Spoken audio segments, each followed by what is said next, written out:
Hello there, YouTube. How you doing?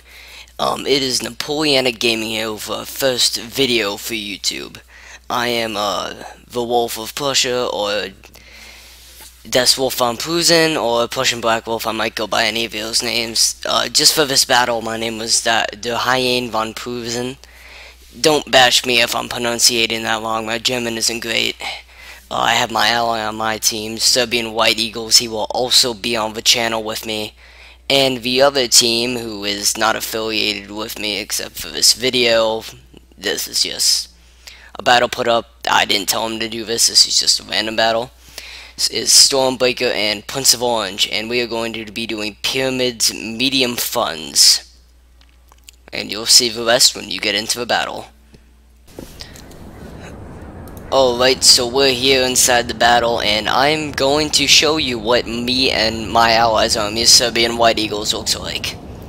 Now, as you can see from my army, I like to call this the Green Army, simply because almost all of my troops are dressed in green.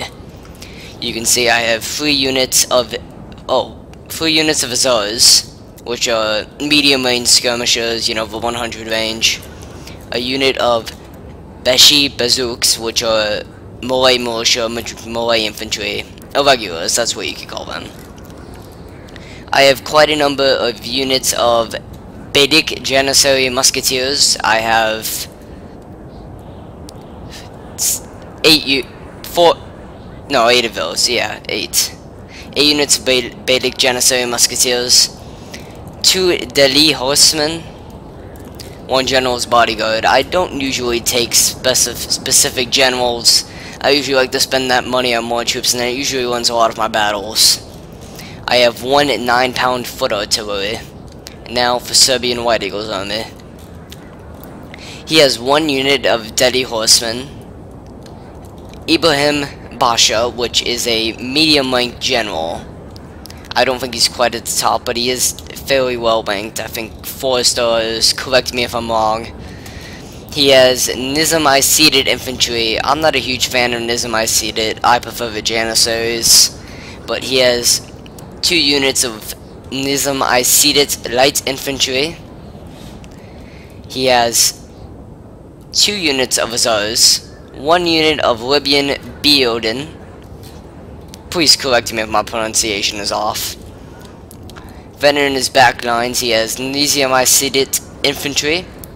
3 units of Nizam seated infantry, and then 3 more units of Nizam seated infantry. Now for the battle to begin. Please just forget about the deployment phase. I'll add an annotation if you want to skip to the actual fighting setting. I'm just going to show you how I regularly position my armies. My army layout is usually like this, usually the 3 or 4 skirmisher unit, usually mid-range. I don't have a huge use for 160 range over long-range skirmishers.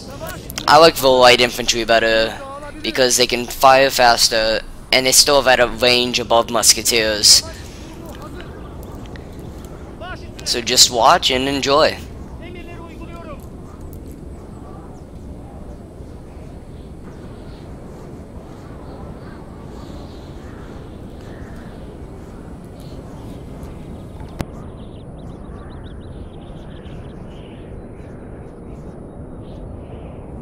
The battle is now starting. I'll let you take a look at my opponent's armies.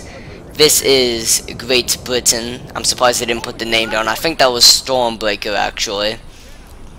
You can see he has a unit of 6-pounder horse artillery, 2 units of Highland foot, regular British Army foot units. He has 4 of those. A general staff unit, 2 units, 1 unit of dragoons, another unit of 15th hussars. When his enemy, Prince of Orange, who is Prussia, has a unit of foot guards, Prussian fusiliers, general staff, hussars, and then more units of musketeers and a few Jager units. Jager, Jagger. It depends what you pronounce it. I think the correct German pronunciation is Jager, but please, once again, correct me if I'm wrong.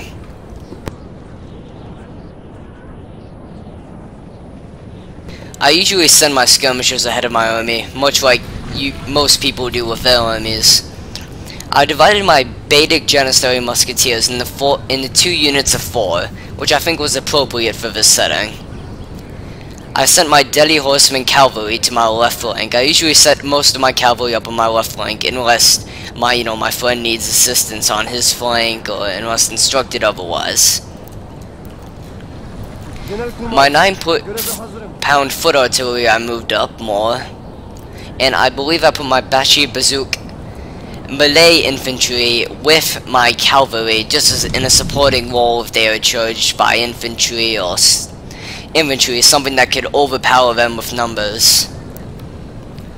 You can see I start to settle my Basic Janissary Musketeers up at this point, with my Azores on the Snight Hill Ridge below them.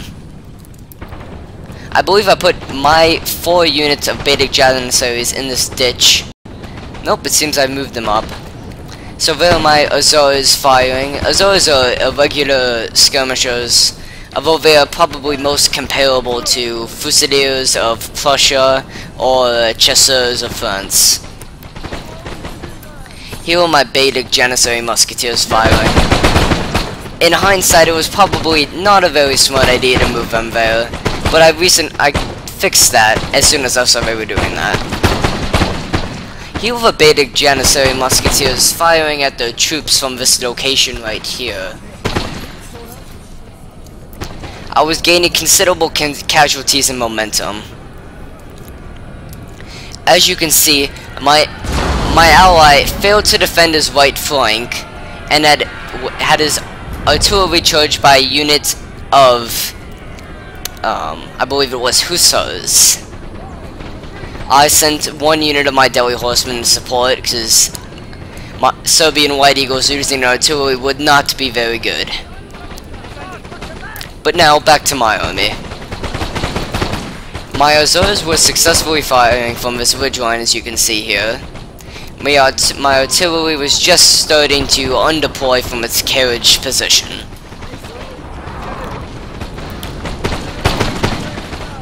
As you can see, I started to produce a collapse in his left flank, causing his 1 unit of Highland foot to rout, and along with his 15 Hussars being shot at by my Basic Janissary Musketeers.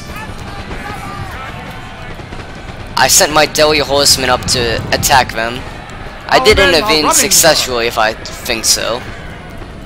However, you can see his general used to rally on his troops, probably a smart idea at the time as his flanks were starting to fall apart.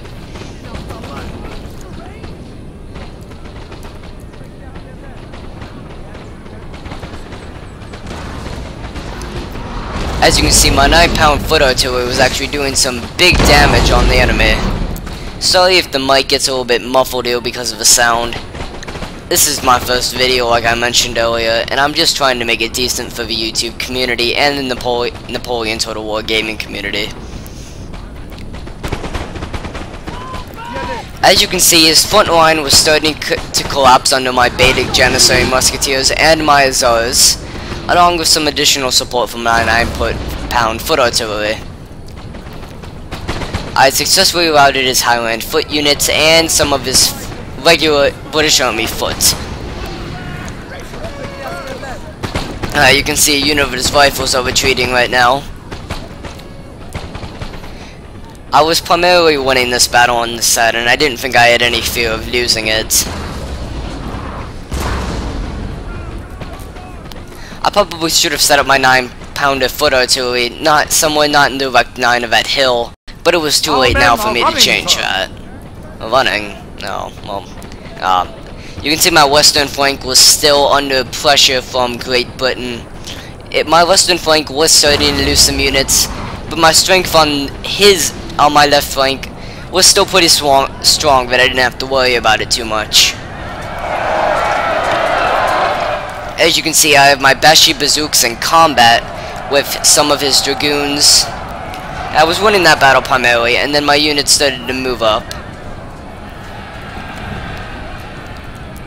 Britain's army was starting to fall apart at this time, and I asked my Serbian White Eagles if he needed any support, and he said just to keep my troops off to the side for the moment. He said he wanted to deal with Prussia's own. He said that he'd call me in if he needed help, though. That's why my Delhi horsemen are waiting.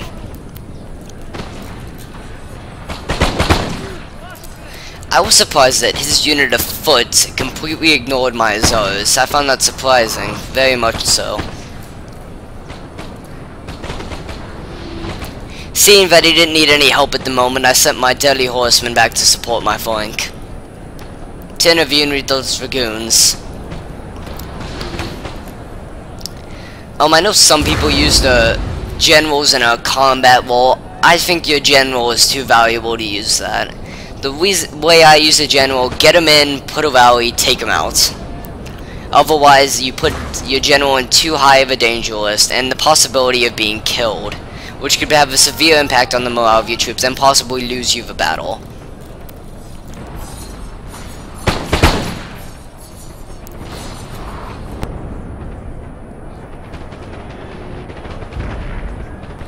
As you can see from the cav charge that happened early on, his artillery from the Prussian Hussars, he had lost 2 of his cannons, but he was still firing strong.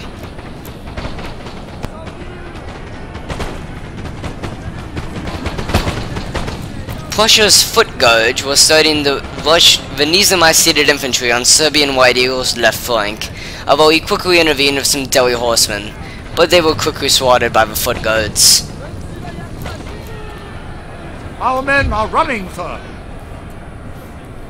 As you can see, Britain's army was only left down to 1 unit of foot, another unit of foot, and dragoons that were slowly being slaughtered by a volley from my Azores.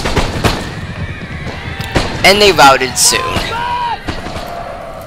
I was almost scared for a moment there that the dragoons should have taken out my Azores if they had not fired a volley, which is probably true, and it would just be another lost unit, but to no major defeat.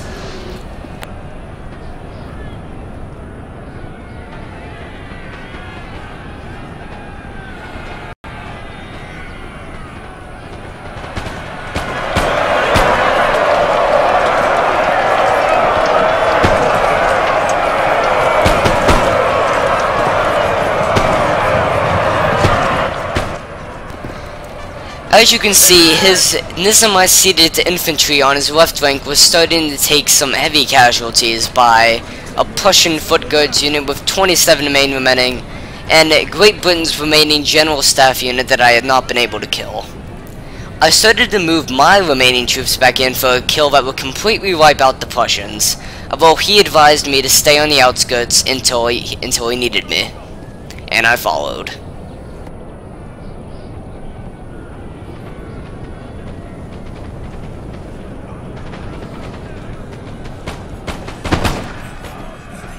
Glorious victory, sir! It's soon to be yours! Yes, as you can see there, the glorious victory, so soon to be yours. Probably one of the most heard catchphrases in Napoleon history. Although it's something that we always love to hear. Although there have been many times in my gaming experience that has actually been the downfall. And that the enemy has been able to come back and take out my troops. Although that doesn't happen often, it is sure a crushing and humiliating defeat when that does happen, and one that is most certainly embarrassing.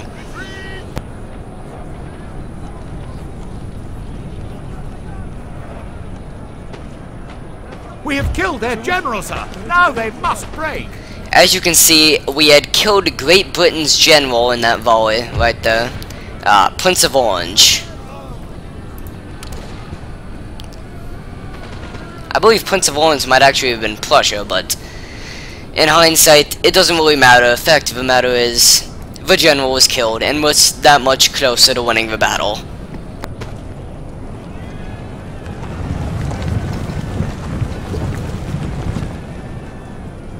Prussia's remaining units at this time was a unit of musketeers that had broken just under seeing the Ottoman army. And the last remaining unit of... oh, that is the battle victory. And that is going to wrap up the first Napoleonic gaming video for our page. Please give congrats to both me and Serbian White Eagles if you liked the video. Like it, dislike it, we don't care, we want your feedback. Tell us what maps you want us to play on, tell us what factions you want us to be. We'll take in the viewer's opinion. Thank you, and once again for looking at Napoleonic Gaming.